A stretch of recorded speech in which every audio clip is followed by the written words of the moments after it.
It's important, but it has happened before, and not a whole heck of a lot has been done. There were calls after Ferguson in 2014 to try and do something on an international level having to do with American racism and specifically police brutality.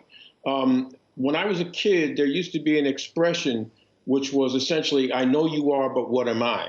And the United States government has a tendency when these sorts of things come up to kind of say that, well, this one's bad and this one's bad and this one's bad, so don't focus on us. And essentially, that's what the American ambassador said in Switzerland, even though the United States was not represented at that conversation.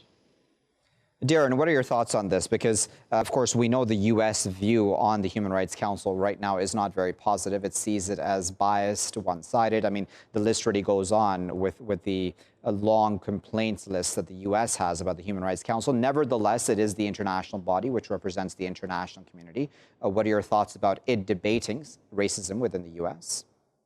Well, I think that this has been a long-standing practice in the United States, and the systemic values of America have been somewhat overarching for a period of time.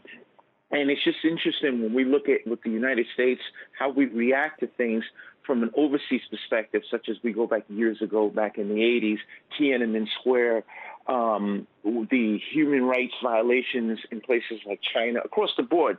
But at the same token, when it comes to a self-correction mechanism here, we shy from it. And it really begs the question of how effective can we be, considering that we proclaim ourselves as being the best democracy in the world. You can either make the opportunity or miss the opportunity. And unfortunately, we've missed an opportunity for years on end. When we just look at the internal issues of over-policing or racism in the United States, this has been something that's deep-rooted within the United States. We go back to the early 90s when we had the beating of Rodney King. Yeah.